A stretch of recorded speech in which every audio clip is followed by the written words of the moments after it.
제가 이제 생사를 헤매던 그 네. 중학교 때 이제 많이 아팠어요. 네. 그래서 제가 이제 죽음을 넘나들 때 부모님께서 저에게 항상 해주시던 말씀이 살아줘서 고맙다. 잘 버텨줘서 고맙다. 네. 그냥 너는 너의 존재 자체로 너무 귀하다라는 말씀 많이 해주셨는데 그 말씀이 제 안에 항상 남아 있었던 것 같아요. 그렇군요. 그래서 같은 아픔을 가지신 분들에게 이야기해주고 싶었어요. 살아줘서 고마워요. 버텨줘서 고마워요. 그러니까 본인 이야기일 수도 있네요. 그러네요. 그런 이야기를 부모님 통해서 들으셨을 때 마음은 어떠셨어요? 어떤 마음이 좀 드셨어요? 만약 제가 그런 말씀을 듣지 않고 공부 잘해라, 뭐, 넌 훌륭한 사람이 돼야 돼, 이런 말을 많이 들었다면 좀 이렇게 부담도 되었을 것 같고, 그런데 저는 그냥 삶이란 행복한 거구나.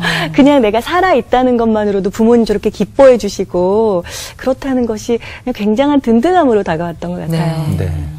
아니, 부모님께서 내 딸 살아줘서 고맙다라고 이렇게 말씀하셨다면 본인의 삶이 어린 시절 평탄치 않았다라는 얘기인데 네. 어떤 사연이 있는 겁니까? 그러게요. 제가 중학교 1학년 때 1학년 말부터 이렇게 좀 시름시름 알아갔어요. 그래서 뭐 자도 피곤하고 그리고 많이 먹는데 또 살은 찌지 않고 또 윗몸 일으키기 하나도 할 수 없을 정도로 굉장히 이제 체력이 바닥이고 그래서 이제 저희 어머니께서 전국에 좋다는 뭐 한의원 병원 다 데리고 다니시고 그렇게 했는데도 병명을 못 찾는 거예요. 그래서 일단은 병명을 알아야 치료가 가능한데 그래서 어머니께서 이제 기도하시는 중에 하나님께서 이렇게 갑상선 이렇게 떠오르게 해주셔서 네. 네. 어머니께서 이제 뭐 의학적인 이제 뭐 그런 또 이렇게 지식이 있는 것도 아니시고 한데 정말 하나님께서 살려주시려고 또 살려서 쓰시려고 하셨던 것 같아요. 그래서 알려주셔서 병원에 가서 이렇게 피 검사 한번 했는데 갑상선 이제 기능 항진증 판명을 받고 이제 그때부터 평탄치 않은 이제 저희 삶이 시작이 됐던 것 같습니다. 그랬군요. 아니 근데 되게 갑상선 기능 항진은 청장년기에 많이 이렇게 발병을 한다고 알고 있거든요. 그 어린 나이에 발병하는 게 흔치 않고 당시 또 병원에 가셨을 때 굉장히 수치가 높았다고 네네. 이야기를 들었어요. 근데 너무 어린 나이에 그게 발병을 하게 됐어요. 그게 네. 가능한 일인가요? 그래서 더 갑상선이 그 가능성에 무게를 두지 않으셨던 것 같아요. 네. 의사 선생님들도. 그래서, 저희 이제 어머니께서, 이제 불교 집안에서 자라셨는데, 네. 저희 이제 시댁에 시집을 오셔서 저희 시어머님 되신 우리 할머님께서 좀 신앙이 좋으셨어요. 네. 근데 대신에 이제 몸이 많이 불편하셔서 어머니께서 이제 병 수발하시느라고 효부상을 2번이나 받으실 네. 정도로 네. 정말 열심히 간호하셨는데 그 할머니께서 이제 전도하셔서 어머니가 순종하는 마음으로 교회는 다니셨지만 이제 믿음은 없으셨거든요. 근데 하나님께서 갑자기 저희 아버지에게 이제 포도막막염이라는 이제 병을 주셔서 앞이 보이지 않는 네. 갑자기 네. 그런 상황이 되셔서 어머니께서 40일 기도하시는 중에 하나님께서 말씀으로 도둑이 오는 것은 도둑질하고 죽이고 멸망시키려는 것뿐이거니와 내가 오는 것은 양으로 생명을 얻게 하고 풍성히 얻게 하려는 것이다. 네. 이 말씀을 받고 나서 아버지께서 완치가 되셨어요. 네. 근데 이제 병을 낳으신 아버지보다도 어머니께서 이제 믿음이 성장을 하셔서 그때부터 뭐 스님들, 뭐 무당 이렇게 가서 전도하시고 그런 분들만 골라서 네, 소금 한 바가지, 뭐 물 한 바가지 끼얹고도 오시고 네. 정말 자나깨나 전도하셨던 것 같아요. 하나님 살아계심을 네, 이제 네. 체험하시고 나서 근데 이제 사실은 저희가 처음 뜨겁게 신앙생활할 때 누구나 그런 실수를 하듯이 이제 지나치게 하셔서 아버지께서 이제 좀 이렇게 불화가 있었어요. 네. 아버지가 그렇게까지는 하지 않았으면 좋겠다. 근데 이제 어머니는 워낙 이제 받은 은혜가 크시니까. 그런데 사실은 제가 워낙 예민한 기질이기도 하고 이제 그런 이제 신앙적인 불화를 겪으시는 걸 보면서 굉장히 스트레스를 많이 받았던 어린 것 같아요. 나이. 네네네. 네. 그러니까 이제 그 아버지와 엄마의 그 신앙이 어찌 보면 조그만 충돌 속에 네, 어린 네, 딸은 불안하기도 그렇죠. 하고 그럴 거기서 수 있죠. 자기도 모르는 내면적 스트레스가 이제 쌓일 수 있는데 네. 그래서 본인에게 그런 것들이 이제 하나에 누적되다 보니 병으로 왔고 네네. 그러면 건강을 언제 회복하시게 되는 겁니까? 이제 그렇게 병원을 계속 다니고 치료를 받는데, 전혀 조금도 좋아지지 않고 네. 이제 항생제 때문에 얼굴이 많이 붓고 어허. 더 말라가고 그리고 이제 목소리도 잃어가고 그다음에 이제 눈도 많이 이렇게 돌출이 되고 지금은 상상이 안 가요. 그렇죠. 네. 그래서 굉장히 이제 좋아지지 않은 수치도 더 많이 높아지고 그래서 이제 어머니랑 기도하면서 결단을 하셨죠. 약을 끊고 이제 기도하자. 하나님께 매달리자. 그래서 정말 목숨 걸고 이제 천안의 기도원에 산골짜기에 있는 기도원에 가서 차도 닿지 않고 뭐 전화도 통하지 않는 그런 산골이었는데 네. 가서 정말 어머니의 하나님이 아닌 네. 나의 하나님을 만나고 싶습니다. 그리고 친구들이 또 부모님이 저를 사랑해 주실 수는 있지만 저를 살려주실 수는 없으니까 하나님 살아계시면 치료해 주세요. 이렇게 하고 기도를 정말 절실하게 하나님과 독대해서 하고 나서 혼자 있었어요. 한 달 동안 네. 중학생이. 그래서 그리고 이제 집으로 다시 돌아와서 병원에 가서 검사를 받았는데 선생님께서 있을 수 없는 일이다. 약을 끊고 이렇게 치료가 되었다는 건 기적이다. 네. 라고 그렇게 말씀해 주셨고 깨끗하게 지금까지도 이야. 네. 그때 이후로 네네. 한 달의 그 기도원 앞에 하나님과 독대하면서 네. 치유가 일어났군요. 네. 아니, 그러니까 정말 어린 나이였지만 생가사의 주관은 하나님께 있다는 것을 정말 몸소 체험을 하신 거네요. 네. 근데 그렇게 하나님의 치유를 경험을 했는데 그 이후에 하나님을 강건적으로 역사하심을 또 경험했잖아요. 네, 그럼 네. 삶에 크고 작은 변화들이 좀 있었나요? 그렇죠. 그전에는 이제 부모님의 신앙이었다면, 네. 이제 그 이후로는 정말 나의 하나님. 네. 그래서, 또 제가 기도원에서 기도하면서 서원했었거든요. 하나님을 기쁘시게 하는 삶을 살고 싶습니다. 라고 이제 서원을 하고 이제 나와서 그때 또 찬양 인도부터 시작을 해서 인도하는 제가 이제 고등학교 때까지 교회에서 찬양 인도했는데 인도하는 제가 늘 펑펑 울었어요. 앉아있는 애들은 쟤 왜 우는 거지? 집에서 혼났나? 무슨 일 있나? 네. 그래서 저는 중학교 때 뭐 그 수학여행, 고등학교 수학여행도 제가 다 안 가고 교회에서 부흥회 참석하고 정말 그야말로 뜨거운 학생이었던 것 같아요. 그러네요. 네, 그래서 이제 세상 경험은 많지 않은데 정말 그때부터 지금까지 하나님 안에서 쭉 이제 지내왔는데 문제는 제가 약을 먹으면서 이렇게 안구 돌출되고 얼굴이 이렇게 부어 있었는데 네. 병이 다 나았어도 이제 그 모습은 그대로인 거예요. 그래서 사람들이 이렇게 제가 복음을 전할 때 좀 이렇게 의심하는 거예요. 하나님 다 안 고쳐주신 것 같은데 이렇게 해서 좀 이제 억울한 마음에 제가 기도했어요. 하나님, 하나님을 전하는데 걸림돌이 됩니다. 하나님 성령 수술 시켜주셨으니까 하나님의 힘으로 성형 수술도 시켜주세요. 이야, 좋다, 좋아. 괜찮네. 네. 어린 아이들이 진짜 할 수 있는 네. 어린 아이밖에 할 수 없는 기도를 제가 드렸고 하나님께서 정말 자연스럽게 얼굴을 이렇게 만져주셨고 얼마 지나지 않아 정말 사람들이 이렇게 눈이 예쁘다, 뭐 얼굴이 예쁘다 이러는데 집에 와서 또 막 운 거예요. 또 이상하구나 막 이랬는데 이제 시간이 흐르면서 하나님이 하셨구나.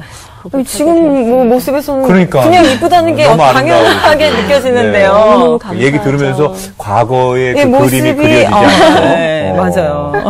그렇게 이제 하나님을 기쁘시게 하기 위해서 본인이 체험이 있으니까 네. 정말 찬양도 열심히 하고 인도도 하고 그러다가 평생 내가 하나님을 정말 찬양하는 사람이 돼야 되겠다라고 생각하시고 네. 음악을 이제 전공하셨더라고요. 네네. 네. 제가, 프레이즈 음악신학교에 네. 이제 입학을 해서, 그때부터 이제 19에 입학을 했거든요. 네. 그래서 그때부터 이제 저의 사역이 시작되었습니다. 근데 학업이랑 함께 또 많은 사역을 병행하셨다고 하시는데 네. 어떤 사역들을 주로 좀 하셨나요? 정말 감사하게도 이제 어린이 캠프, 뭐 찬양 인도부터 시작해서, 네. 뭐 아이들 설교, 그 다음에 청장년, 그 다음에 뭐 시골 사역, 소년원 사역, 쉼터 사역, 정말 할 수 있는 건 하나님께서 다 시키신 것 같아요. 폭넓게 또 사역을 감당해 왔습니다. 그리고 SBS 김정택 장로님과 함께 그 오케스트라 팀과 이렇게 찬양 사역도 많이 다녔고요. 그랬군요. 그래서 네. 코러스를 하면서 또 이제 대중가요 또 콘서트의 코러스도 하면서 네. 참 많이 배운 것 같아요. 네네. 사역만 했으면 알 수 없을 그런 말들을 배웠습니다. 그러면 그 기간이 한 16년 16년 정도 네. 되신 거고. 찬양사 16년 되셨다고. 그래서 사실 그간 사역하시면서 어려울 때도 있으셨을 텐데 네. 그때마다 혹시 붙잡았던 말씀이 있으신가요? 네, 갈라디아서 말씀인데요. 정말 내가 이 선한 일을 할 때 지치지 않고 이 선한 일에 하나님께서 함께 하시고 때가 이름에 거두리라 하는 그 말씀 붙들고 지금까지 하나님의 선한 일에 최선을 다해 왔습니다. 네.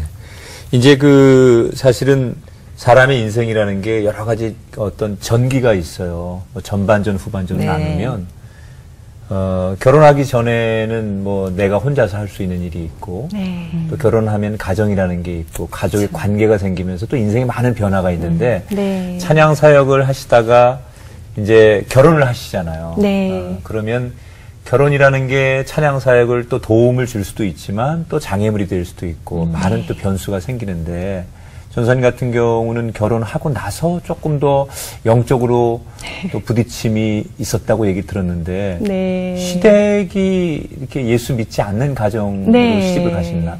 네. 제가 사실은 다들 목사님 사모가 될 줄 아셨고 소개도 많이 받았고 네. 이제 여러 가지 제가 뭐 반주 뭐 지휘 이런 걸 다 할 수 있으니까 네네. 딱 교회 사모다라고 하셨었는데 저는 이제 개척교회에서 계속 봉사를 하고 뭐 이렇게 물 차오르면 막 물 퍼내는 뭐 그런 교회에서 제가 네. 계속 사역을 하다 보니까 하나님 고생은 저 혼자 할게요. 저는 사역자 남편보다는 이렇게 저를 잘 도와줄 수 있는 남편 만나고 싶습니다라고 네. 이제 기도를 했고 이제 저희 남편은 전혀 예수를 알지 못했던 아, 그래요? 네. 그래서 어떻게 만나셨어요? 제가 아르바이트를 하다가 이제 만났는데 그랬구나. 너무 고독해 보이는 거예요. 아. 그래서 예수를 전하고 싶다라고 이제 전도하려는 마음으로 이렇게 교제하다가 네, 하나님의 은혜로 이제 결혼을 하게 되었는데 저희 시댁도 이제 역시 불교를 이제 믿으시던 분들이고 그래도 다행히 아주버님과 이제 형님은 네. 신앙생활 하고 계셨던 분들이었어요. 네. 그래서 이제 믿음으로 제가 이 가정의 선교사로 파송받았다. 남편은 이제 결혼할 즈음에 예수 믿으셨고. 네, 예수를 믿었고 또 전혀 뭐 주기도문도 하지 못했던 그때부터 저를 도와서 뭐 학생의 선생님, 네, 뭐 성가대원 이렇게 다 하면서 신앙이 그래도 제가 믿을 수 있도록 결혼 전에 네네. 이제 그렇게 해주어서 제가 또 확신. 아니 근데 시아버님 되실 아버님께서 네. 따로 전사님을 부르셔서 뭐 어떤 이야기를 좀 하셨다고 결혼 네. 전에 들었거든요. 1차 관문은 통과했는데 남편은 네, 그렇죠. 2차 관문, 네. 네, 시부모님. 네. 그렇죠.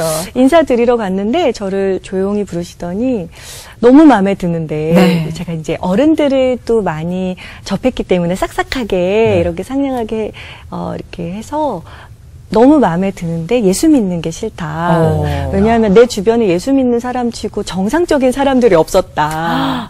동네에서도 뭐 이렇게 잔치가 이렇게 열면 이렇게 목사님들만 이렇게 상좌석에 앉고 우리는 막 남은 음식 먹으러 오라고 하고 그리고 신앙이 있는 분인데 또 스스로 목숨을 끊는 분들도 있고 그래서 네.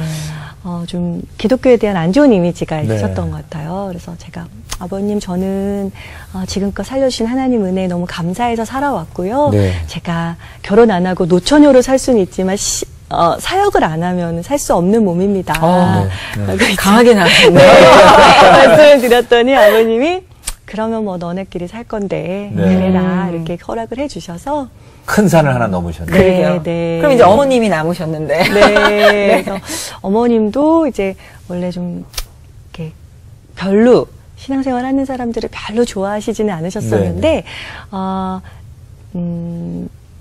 제가 이제 들어와서 이제, 어른들에게 이렇게 싹싹하게 하고 이렇게 잘하는 걸 보면서 결혼하기 전에도 이제 많이 찾아뵙고 그랬는데 그런 거 보시면서 조금 그래도 할 수 있겠다, 괜찮겠다라고 생각하셨던 것 같아요. 네. 그래서 그리고 그 어머님이 지금은 이제 어려운 일에도 이제 한번 겪으시고 남편의 전도로 이제 집사님이 되신 지 네. 3년 와. 이렇게 되셨어요. 처음 뭐 이렇게 교회를 나가실 때 어머니가 결단하신 고백이 있으시다고요? 네, 어느 날 이제 저한테 오시더니 얘야 오늘 부처님께 마지막 인사드리고 왔다. 이야. 네.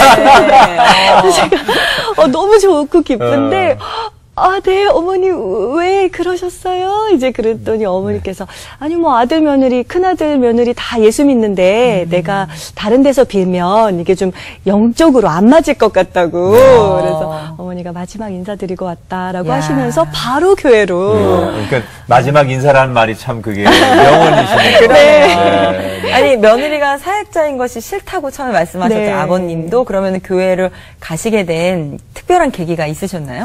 근데 이제 다 예수 믿으시는데 저희 아버님만 이제 아버님 평생을 너무 정직하게 살아오셨기 때문에 자기 자신이 죄인이라는 것을 받아들이시기 어려우셨던 것 같아요. 그래서 이제 복음도 어려우셨고 받아들이시기. 그런데 제가 아버님만을 위해서 이제 어머니께서 섬기시는 교회에서 찬양 콘서트를 했었어요. 네. 그런데 저는 이제 아버님께서 교회 문턱을 좀 넘어오시기를 이제 바라는 마음으로 했는데 그 자리에 앉아 계신 정말 그 가족 구원에 기도를 하고 계시는 분들이 다 정말 눈물바다가 되었던 저희 아버님께서 처음 이제 교회에 발을 디디셨고 그 이후에 제가 아무도 없을 때 아버님 손 붙잡고 영접 기도를 한번 했었어요. 아무도 모르는 이제 비밀이다라고 하고 근데 그 이후에 전도 폭발팀이 오셔서 또 이렇게 영접 기도를 해주셨고 그리고 지금 교회에 나가시고 세례 받으시고 열심히 신앙생활 하고 계십니다.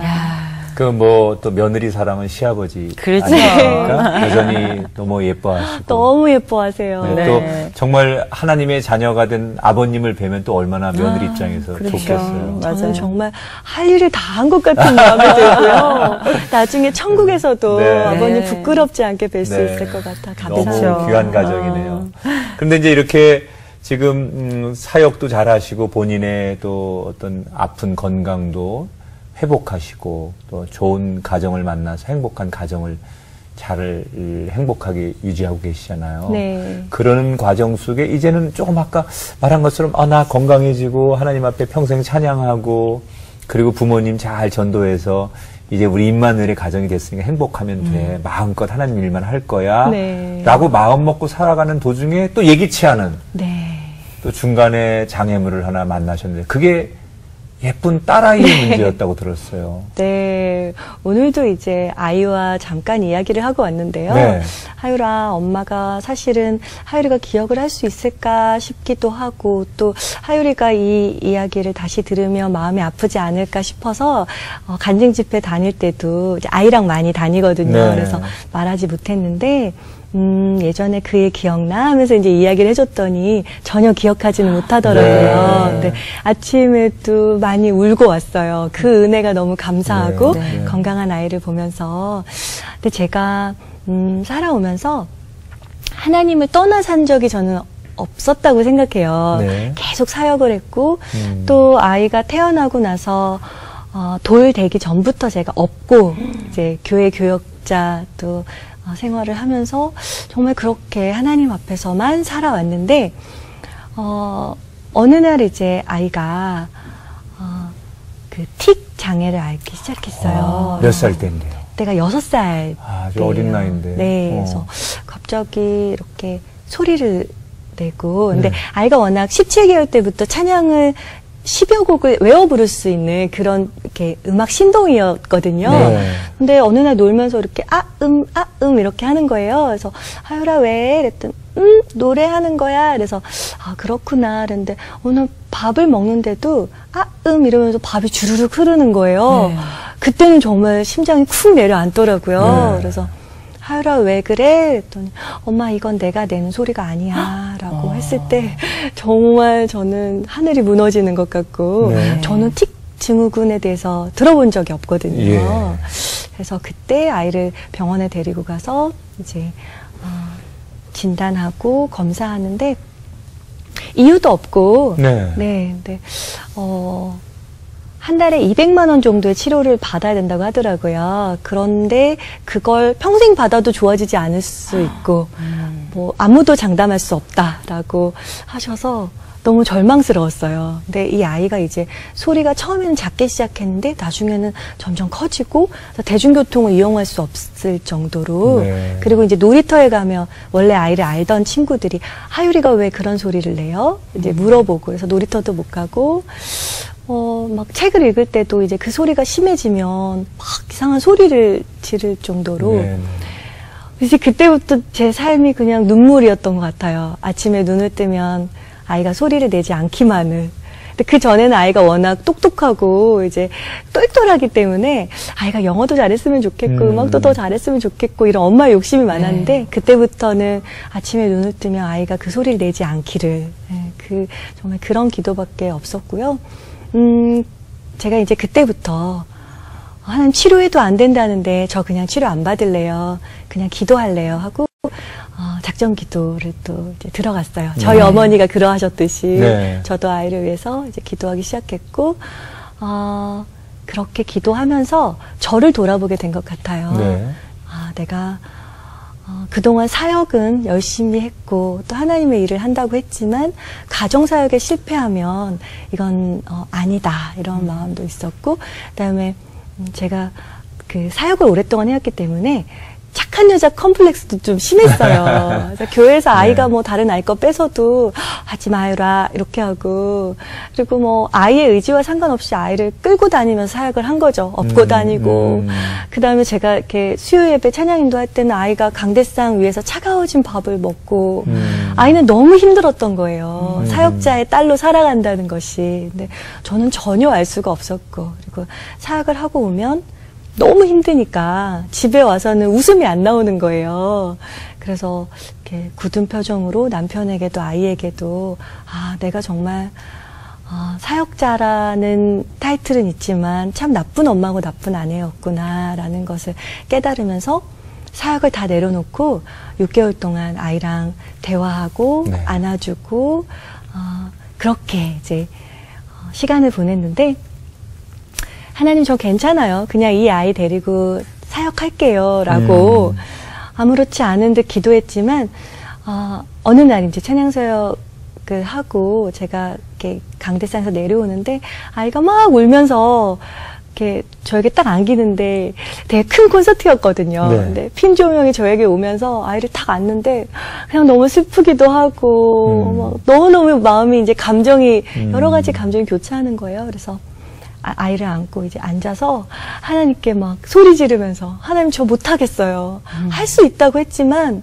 하나님 저 못하겠어요. 감당을. 하나님 도와주세요. 라고 기도하고 다음 날부터 아이의 소리가 잦아지는 거예요. 근데 틱 증후군이라는 것이 잦았다가 또 이렇게 또 심했다가 한다고 해서 좀 이제 그랬는데 그 이후로 다 잠잠해지고 6개월 만에 완치가 되었어요. 이야. 지금은 전혀. 지금은 몇 살인가요? 지금 10살이에요. 10살. 네. 그리고 4년 동안 이제 건강하게 잘 지냈다는 얘기네요. 네. 근데 전문의 완치라는 판정을 받았어도 엄마가 내 딸이 이제는 정말 괜찮아졌구나라는 확신이 드는 순간이 있을 것 같아요. 혹시 네. 언제 그런 확신이 좀 드셨나요?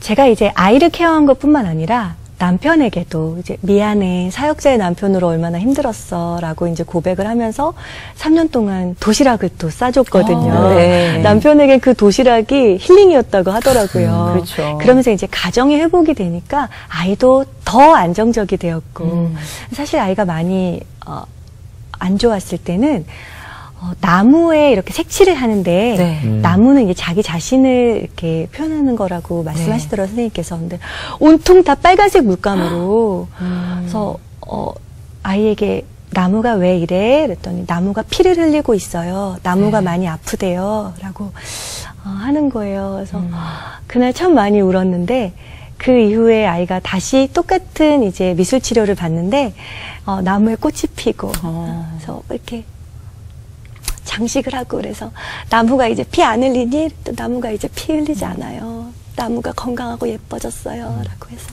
너무 감사했었어요. 하율이의 마음이 건강해졌다는. 네. 네. 정말 엄마만이 느낄 수 있는. 그렇죠.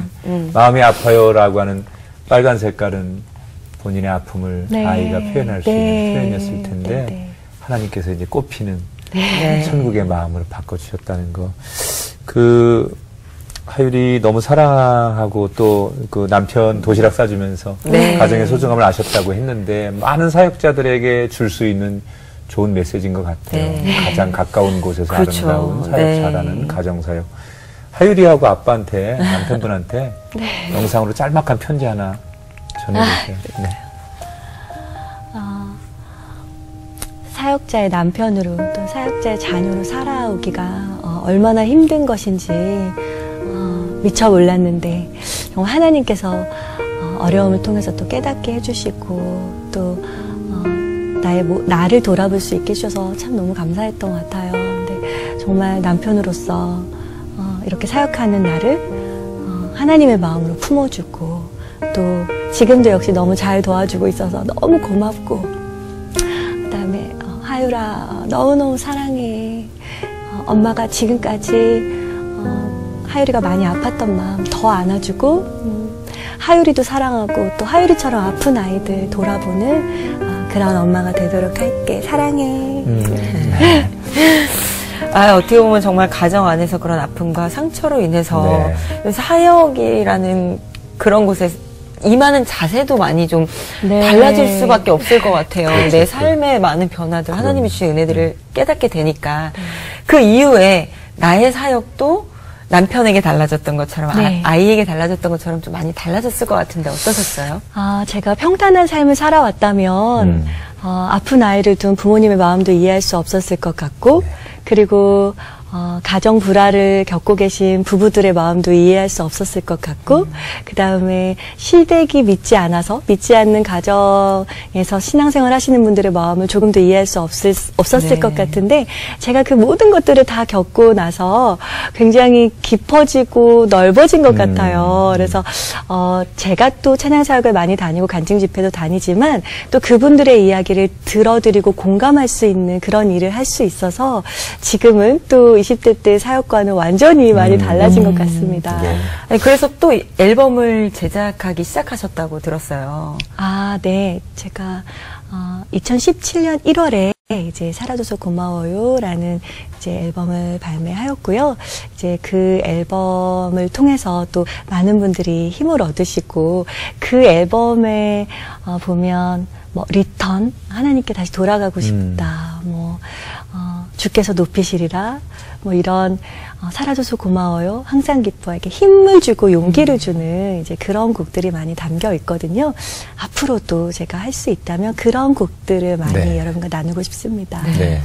사실은 그런 아픔들 또 본인의 경험들을 통해서 우러나오는 사라져서 고마워요라고 하는 그런 찬양도 만들어졌잖아요. 정말 우리 현실은 바깥에 나가면 크리스찬이든 넌 크리스찬이든 삶의 벼랑 끝에 서서 죽음을 생각하는 그런 분들이 참 많이 있습니다.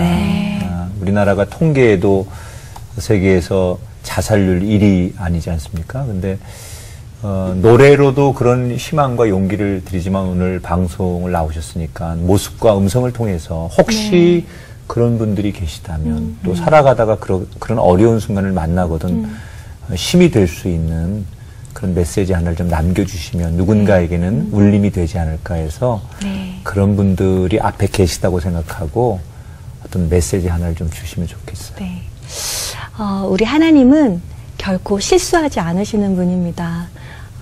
우리 앞에 보여지는 어려움이 지금 당장은 너무 커 보이고 그 다음이 없을 것만 같고 그 절망스러운 순간에도 하나님 일하고 계시고 그저 우리는 버티고 살아가는 것이 그냥 하나님 앞에서의 최선일 것 같아요. 그래서 나 혼자 열심히 하는 것보다는 하늘을 바라보고 하나님 손 꼭 붙잡고 그렇게 나아갈 때 내가 겪어낸 내가 이겨낸 그 어려움을 통해서 또 누군가를 도와줄 수 있는 그런 삶을 사시게 될 거라고 저는 믿습니다. 당신이 무언가를 해서 귀한 것이 아니고 그 존재만으로 하나님은 너무나 귀하게 여기신다는 것을 잊지 않으셨으면 좋겠어요.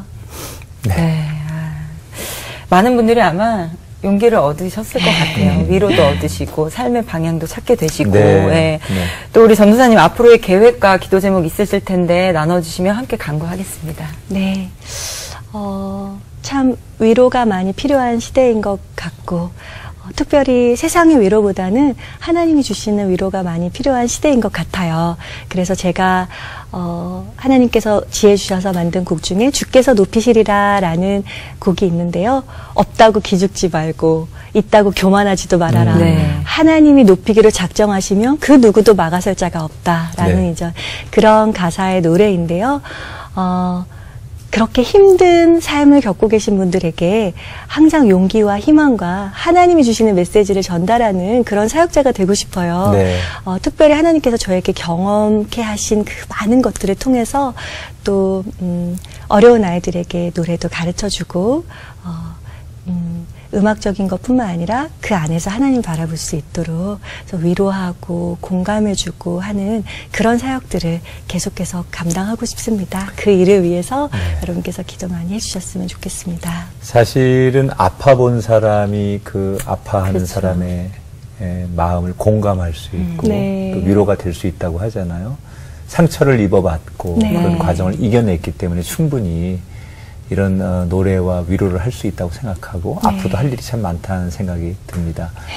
더 많은 사람들에게 따뜻한 하나님의 사랑을 전하는 찬양의 통로, 또 하나님의 아멘. 사랑의 메신저가 되시기를 저희도 기도하겠습니다. 네. 마지막으로 전사님 찬양으로 저희들 좀 같이 인사 나누고 싶고 네. 다음에 또 건강한 모습을 뵙겠습니다. 감사합니다. 여러분 고맙습니다. 감사합니다. 감사합니다. 고맙습니다.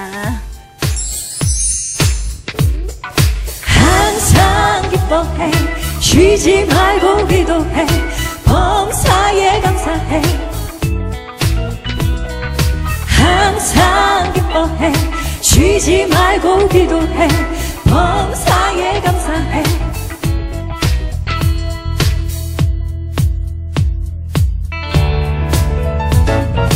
허무해진 나의 삶에 찾아오사 그의 귀한 몸에 피를 주신 주님 이제 나의 삶은 나의 것이 아니죠 주님 내 삶을 통해 일하시죠 허무해진 나의 삶에 찾아오사 그의 귀한 몸에 피를 주신 주님 이제 나의 삶은 나의 것이 아니죠 주님 내 삶을 통해 일하시죠 항상 기뻐해 쉬지 말고 기도해 범사에 감사해 주님 말씀하시네 항상 기뻐해 쉬지 말고 기도해 범사에 감사해 내 삶은 주의 것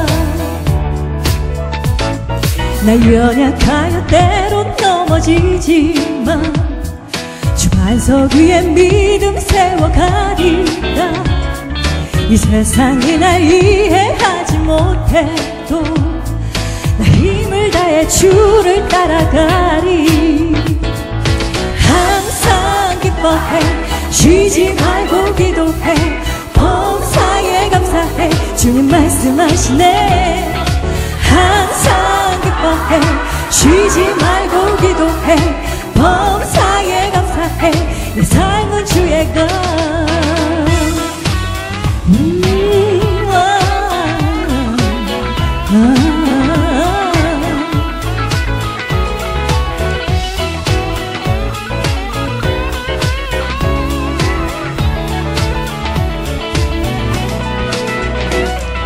항상 기뻐해 쉬지 말고 기도해 범사에 감사해 주님 내게 지금 말씀하시네 항상 기뻐해 쉬지 말고 기도해 범사에 감사해 주님 말씀하시네 항상 기뻐해 쉬지 말고 기도해 범사에 감사해 내 삶은 주의 것